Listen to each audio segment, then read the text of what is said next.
รับผิดชอบโดยอัตมภาพพระครูอภิวัฒนวิกรมวัดปากตางเจริญตำบลดอยหล่ออำเภอดอยหล่อจังหวัดเชียงใหม่เป็นผู้ดำเนินรายการญาติโยมท่านทั้งหลายติดตามรับฟังช่วงแมลงอย่างนี้มีพระสงฆ์จัดรายการอยู่ 3-4 รูปโดยมีท่านพระครูปริยัติชัยวัฒน์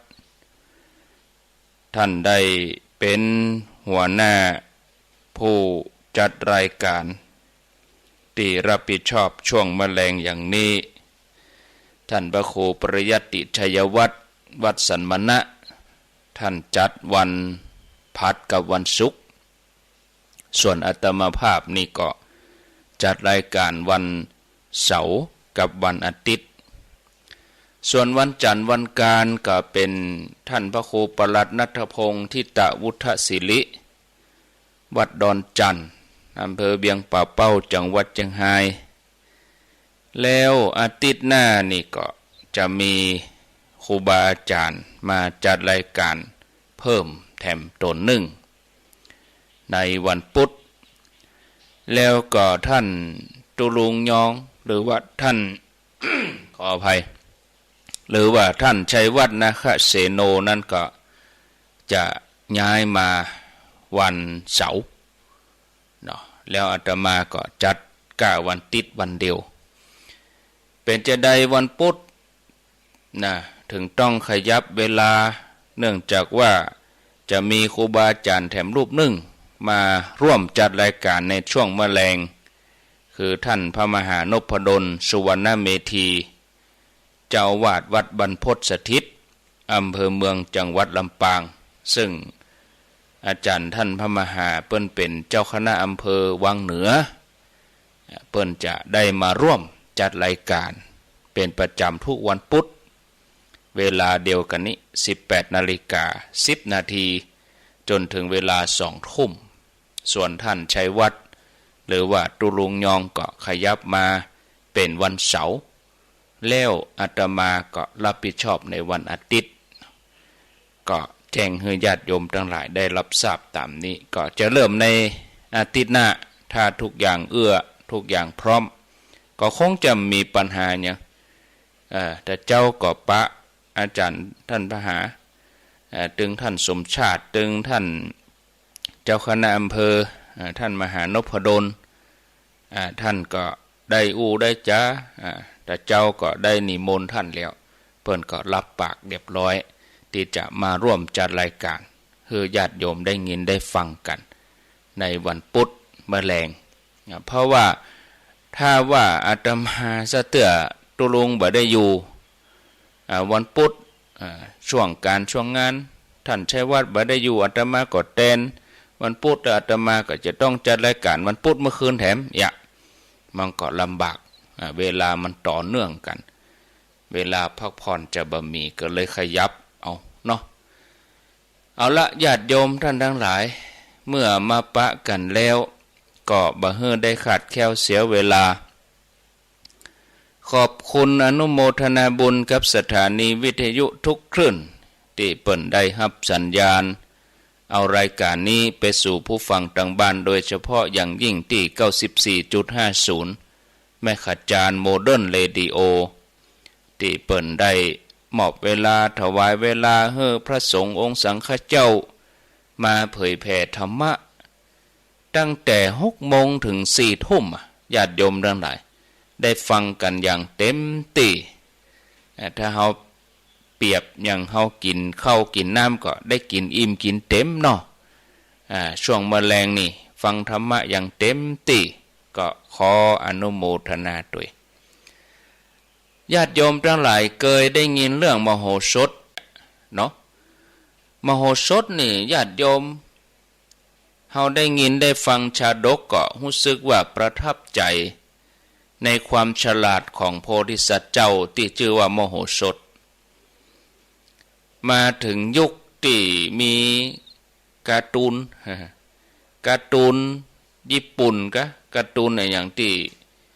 เป็นการ์ตูนเน้นน้อยอิคิวซังญี่ปุ่นเนาะการ์ตูนญี่ปุ่นอิคิวซังก็คงจะมีความฉลาดเหมือนดังมโหสถนะแต่ความฉลาดของมโหสถนี่เป็นการให้เหตุผลพิจารณาเรื่องราวเป็นไปตามความเป็นจริงแล้วก็แก้ปัญหาที่เกิดขึ้นตามควรแก่เหตุการณ์นั้นๆวิธีการแก้ปัญหามีหลากหลายบ่ซ้ำกันแล้วแต่ลักษณะของปัญหา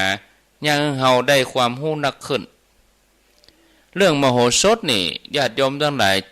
จี้ไปที่การรู้จักพิจารณารอบคอบรอบด้านว่าเกิดอันยังขึ้นพอตามความเป็นจริงสืบสาวหาต้นตอพยายามหาทางแก้ปัญหาที่เหมาะสมแล้วก็เป็นการฝึกปัญญาได้ตัว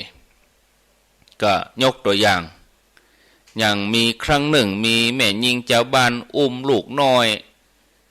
เตียวไปก็ไปปะนางยักษินีปลอมตัวมาในหลังมนุษย์ขออุ้มละอ่อนพ่องบอกกองได้ละอ่อนจากมือแม่แล้วนางยักษินีที่ปลอมตัวนั้นก็ล่นหนีผู้เป็นแม่นี่ก็เอะอะโวยวายให้โวยวายเจ้าบ้านก็ช่วยกันลุมล้อมปากันอ้อมล้อมตีวงล้อมนางยักษินีไว้ตึงสองก็เถียงกันว่าละอ่อนน้อยนี่เป็นลูกของตัวยักษินีก็ใครได้ละอ่อนมาเป็นลูกผู้ที่เป็นแม่แท้ๆนะก็เถียงกันอันนี้เป็นลูกฉันบ่ใช่อันนี้เป็นลูกเฮาญาติโยมทั้งหลายต่างคนก็ต่างเถียงกันเจ้าบ้านก็บ่มีไผตัดสินได้นะมโหสถโพธิสัตว์เจ้าผ่านมาปุ๊บเข้าก็อาสาช่วยตัดสินมโหสถถามว่าท่านทั้งสองต่างก็อ้างว่าเป็นแม่ละอ่อนท่านทั้งสองจะพิสูจน์ความจริงก็แม่หญิงทั้งสองนี่ก็ตกลงให้มโหสถเป็นผู้ตัดสินมโหสถก็บอกให้แม่หญิงทั้งสองเนี่ยลองลู่ละอ่อนอย่างเฮาจักขะเยอะนี่โดยที่เอาให้คนหนึ่งนี่กำหัวแหมคนหนึ่งก็กำแข้งกำขาดึงถ้าไผดึงชนะก็แสดงว่าคนนั้นเป็นแม่ละอ่อนตึงสองก็ดึงละอ่อนนะต่างคนก็ต่างดึงละอ่อนก็ให้ด้วยความเจ็บปวดแม่หญิงเจ้าบ้านผู้เป็นแม่ของละอ่อนตัวแท้ก็ปล่อยมือยืนให้สะอึกสะอื้นอย่างน่าอินดูนางยักษินีที่แปลงร่างมาเป็นมนุษย์ที่ลู่ละอ่อนได้ก็ยิ้มดีใจบอกคือคนต่างหลายว่าหันก็ข้าบอกแล้วว่าข้าเนี่ยเป็นแม่แท้ละอ่อนคนเนี่ยเป็นลูกข้าไผก็บ่เชื่อนี่มโหสถก็บอกว่าข้านี่แหละบ่เชื่อเจ้านางยักษินีก็ว่าเอ้าท่านบอกแต่แรกแล้วบ่ใจกาไผลู่ละอ่อนคนนี้มาได้คนนั้นเป็นแม่แท้ข้าก็ลู่มาได้แต่พิสูจน์ให้หันแล้วหรอว่าละอ่อนคนนี้เป็นลูกของข้านางยักษินีว่าญาติโยมทั้งหลายมโหสถก็ว่าอ้าวอันนี้มันเป็นกุศโลบายเนอะเพื่อจะล่อลวงให้หันธาตุแท้เพื่อให้หันธาตุแท้ของแต่ละคนจะแสดงตัวออกมาประเด็นนี้ความจริงก็ปรากฏแล้วว่าแม่หญิงคนที่ปล่อยมือให้อยู่หั่นเป็นแม่แท้ของละอ่อนคนทั้งหลายก็สงสัยมโหสถก็อธิบายว่าโอ้ผู้เป็นแม่เนี่ยย่อมฮักลูกสงสารอินดูลูกเมื่อหันลูกให้ด้วยความเจ็บปวดทรมานเพราะว่าอันนั้นก็กำหัวอันนั้นก็กำแข้งดึงไปดึงมา ผู้เป็นแม่ก็อินดูลูกกะอดสงสารอดอินดูลูกบ่ได้หันลูกเจ็บปวดผู้เป็นแม่ก็เลยปล่อยมือแล้วก็ไปยืนให้อยู่หั่นส่วนคนที่บ่ใจแม่น่ะมันบ่มีความผูกพันลึกซึ้งบ่มีความอินดูนะก็เลยบ่มีความสงสารอาจจะเป็นยักษ์เป็นมารปลอมตัวมาก็ได้เมื่อได้ยินอย่างหั่นนางยักษ์เนี่ยก็เลยกลายร่างปิกคืนมาเป็นยักษ์เนาะตัวจริงปรากฏดังมโหสถได้กล่าวว่าผิดเพี้ยนท่านผู้ฟังญาติโยมยกเรื่องมโหสถขึ้นมานี่ก็เพื่อจะจี้บอกกล่าวเนาะการดำเนินชีวิตของเฮานั่นต้องใจปัญญาบ่ใจน้อยถึงจะประสบความสำเร็จ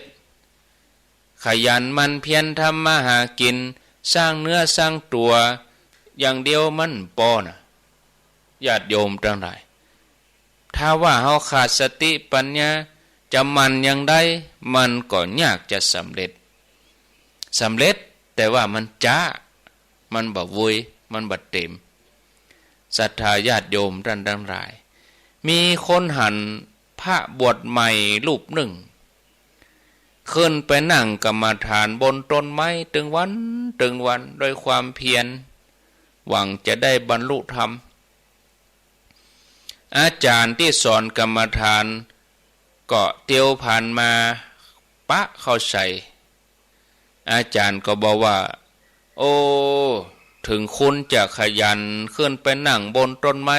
จนกลายเป็นลิงก็บ่มีทางได้บรรลุพระหนุ่มนี่ก็ได้สติเนาะตัวเก่าโง่เขามาเมินนี่ศรัทธาญาติโยม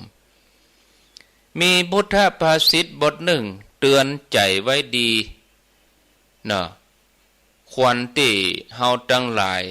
นำมาพิจารณาในการสู้ชีวิตแล้วก็สนใจ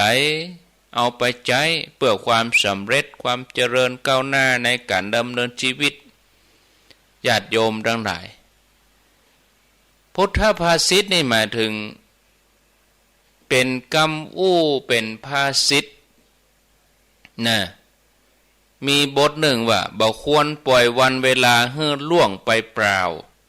บ่ว่านักหรือน้อยก็ควรให้ได้อันหยังพ่อง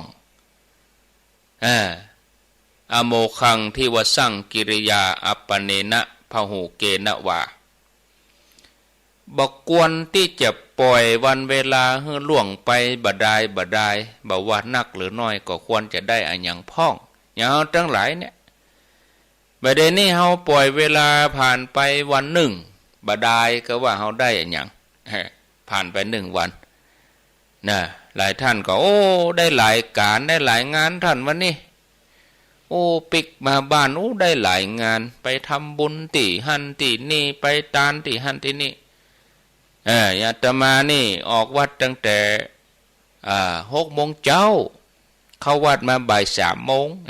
ก็ได้ผ่านไปบ่ได้วันนี้เนาะแต่เจ้าก็ไปร่วมงานทำบุญบำเพ็ญกุศลงานศพของอ้ายประนดนะ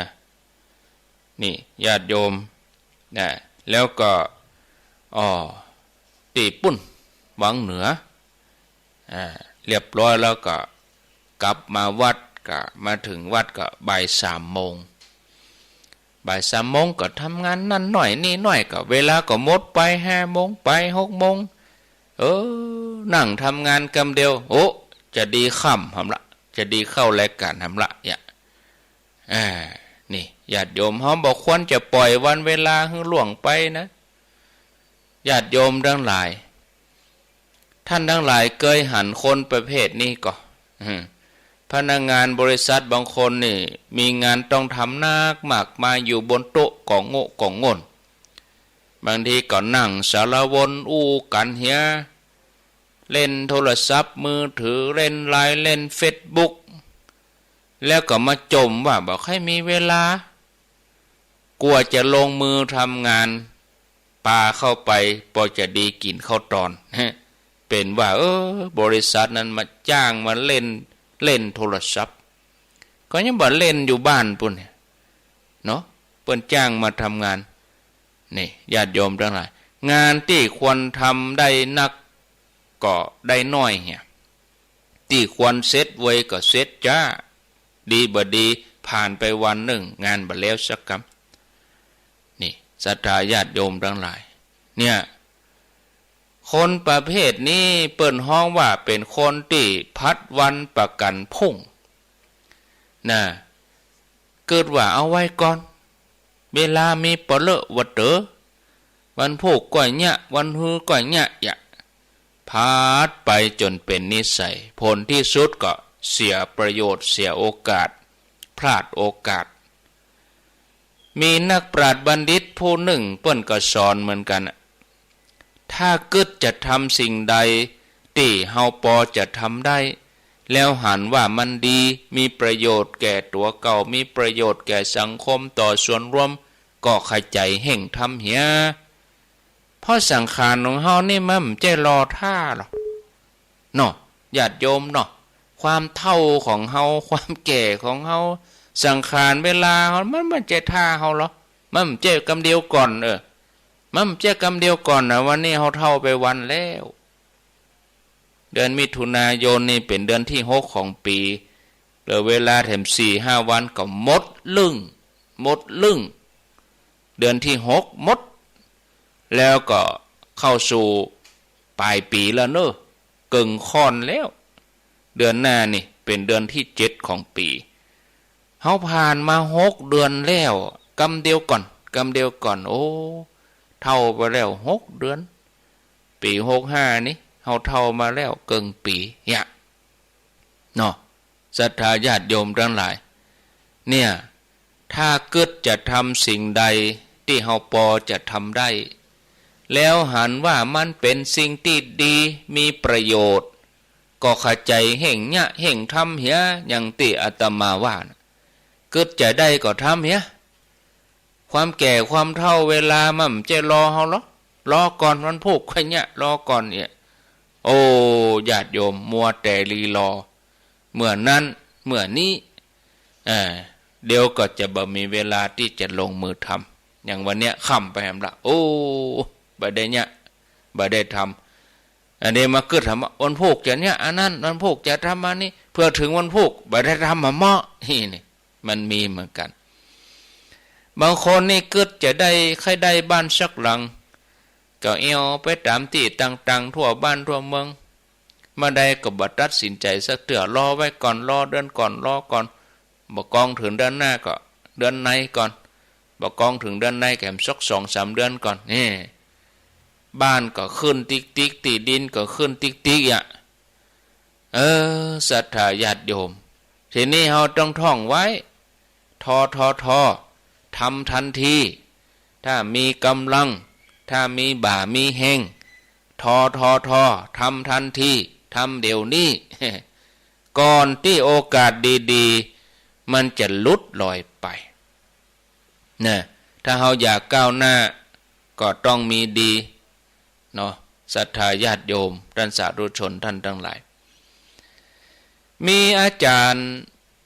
สอนในมหาวิทยาลัยต่างประเทศอยู่คนหนึ่งแล้วก็เปิ้นเป็นคนสมถะไปไหนไปคนเดียวกินคนเดียวเตียวคนเดียวบ่สุงสิงกับไผเนี่ยเปิ้นเป็นอดีตมหาปรริญญาได้ปริญญาโทจากอินเดียเมื่อเปิ้นหมดบุญพระเหลืองเปิ้นก็ลาสิกขาออกมาเป็นอาจารย์มหาวิทยาลัยเนี่ยไผก็หูว่าอาจารย์ท่านนี้เปิ้นมีอุปนิสัยอย่างนั้นก็คือว่าเขาก็ห้องว่าอาจารย์ติดนิสัยพระคือมาดของพระก็ยังมีเตียวไหลเอียงข้างก้มหน้ามองต่ำเพราะตอนเป็นผ้านี่เปิ้นเคยชินกับการถือย่ามแล้วก็เดินสำรวมบิณฑบาต แต่ก็จ้างตึกเนาะสำคัญก็คืออาจารย์เปิ้นอู้น้อยเวลาอู้กับไผ่นี่โอ้บ่เคยได้ยินแกอู้ยาวๆกับไผ่ได้กระคับอยู่อย่างนี้วันหนึ่งลูกศิษย์คนหนึ่งมาเล่าให้ฟังว่าอาจารย์คนเนี้ยเปิ้นโดนตำรวจจับนะตำรวจก็ว่าใส่จัดแหงจนแก้ตัวสั่นแล้วยังได้ก็บ่ฮู้ตำรวจคนนั้นก็กลับยกมือไหว้ขอโทษขอโพยตำรวจคนนั้นกลับกายแสดงอาการนอบน้อมแบบหน้ามือเป็นหลังมือนะก็ถามไปถามมาเรื่องราวเป็นมาเป็นไปอย่างใดก็มีคนเล่าว่าตำรวจยับอดีตมหา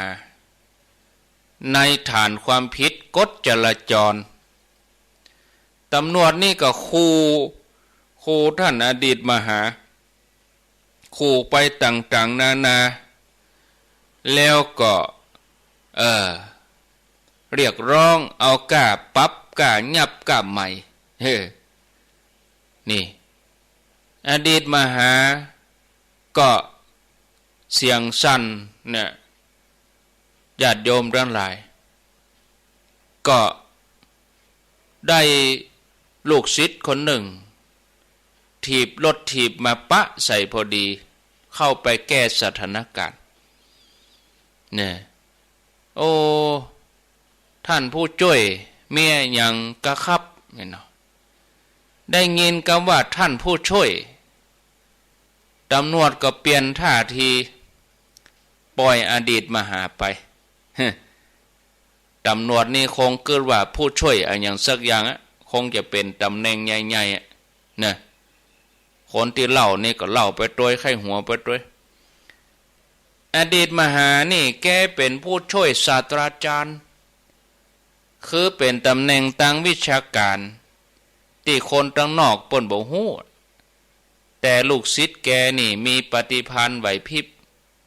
ฮู้จักใจกรรมนะผู้ฟังเกิดว่าอดีตมหานี่มีตำแหน่งใหญ่โตตำรวจถึงเกรงใจเรื่องนี้ยกขึ้นมาเพื่อเป็นตัวอย่างบางทีในการใช้ชีวิตการทำงานของเฮาก็จะต้องอ้างบุคคลสำคัญหรือว่าคนมีชื่อเสียงที่มีการยอมรับเพื่อเสริมให้งานของเฮามีความสำคัญแล้วก็เป็นที่รู้จักยิ่งคนทำมาค้าขายนี่เขาจะโปรโมทกันหรอจะต้องไปถ่ายรูปกับคนดังกับดารามีสปะศรัทธาญาติโยมโปรโมทสินค้าถ้าว่าหาทางให้คนสำคัญคนดังชื่นชมสินค้าคนอื่นๆเปิ้นก็จะหันดีหันงามไปตัวยอันนี้เปิ้นก็ห้องว่าเป็นกุศโลบายเนาะทำให้ขายดีนี่เนาะมีพ่อกาม้าคนหนึ่งไปหาสินแสพอลักษณะสัตว์เลี้ยงที่มีชื่อคนหนึ่งสินแสคนนี้นะเปิ้นฮู้วิธีพอลักษณะคนโง่เฮงคนพ่อกาม้าคนนี้ก็ขอร้องว่าวันพวกนี้เนอะขอให้ท่านสินแสเดินผ่านตลาดขายม้าแล้วก็ให้ยุดพอม้าตัวผอมๆตัวหนึ่งซึ่งมันขายบ่ออกต่างเอามาเมื่อใดก็ขายบ่ออกแล้วก็เดินผ่านไปแล้วหันมาพอแถมกำขอระยะเนี่ยสินแสหันว่ามันบ่ใช่เรื่องใหญ่เรื่องโตเป็นเรื่องเล็กน้อยจ่วยได้วันพวกมาเจ้าก็ทำตามที่พ่อกาม้าบอกวันนั้นมีคนมาลู่ซื้อม้าขี้โลกม้าผอมๆตัวนี้กันแล้วใครจะตีหัวกันสินแสนี่เปิ้นเป็นคนดังนะบ่ต้องเนี้ยเตียวไปกายขอกม้าแล้วก็แลพอม้าตัวนั้นพอจนสุดแล้วก็เดินผ่านแล้วก็เตียวปิ้งม้าแถมแล้วก็พอม้าตัวนั้นแล้วก็เดินผ่านแหมแซบกรรมเขามาลู่ซื้อม้าตัวนี้วะนั่น เนาะญาติโยมชีวิตเราจะประสบความสำเร็จรุ่งเรืองมันก็ต้องขึ้นอยู่กับการสนับสนุนจากคนรอบข้างผู้ใหญ่ดึงผู้น้อยดันคนเสมอกันให้กำลังใจนี่นะมันก็ต้องสร้างสังคมที่น่าเชื่อถือแต่ต้องบ่ลืมนะว่าตัวเก่าต้องมีต้นทุนในความดีพอสมควรนะมีความเก่งพอสมควรนะ บ่ใช่โปรโมทแล้วเอากันไปลุไปเสียนะถ้าตัวเก่าบ่เอาไหนจะยกย่องเชิดชูต่อใดก็ไปบ่รอดเอาไปเอามาก็ทำให้ผู้สนับสนุนหน้าแตกไปด้วยนี่ญาติโยมทั้งหลายเนาะมีเรื่องจะเล่าให้ฟังแถมเรื่องหนึ่งเรื่องนี้ชื่อเรื่องว่าซื้อกินบะมดคดกินบะนานเกี่ยวกับคนทำมาหากิน